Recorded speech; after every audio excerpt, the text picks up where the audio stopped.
December 10వ తేదీ ఆదివారం గుంటూరులో తొగట వీరక్షత్రియ కుల వన మహోత్సవ కార్యక్రమం ఘనంగా జరిగింది.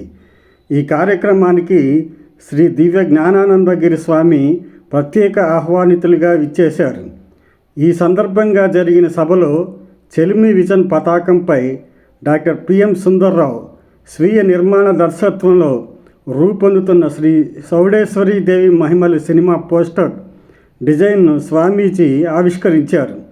త్వరలో షూటింగ్ పూర్తి చేసుకొని ప్రేక్షకుల ముందుకు రాబోతున్న ఈ చిత్రాన్ని అందరూ ఆదరించాలని పలువురు పెద్దలు తమ ఆకాంక్షను వెలిబుచ్చారు. అన్ని వర్గాల ప్రేక్షకులను ఆకట్టుకునే ఈ చిత్రాన్ని రూపొందిస్తున్న సినిమా సారథులను అందరూ అభినందించారు.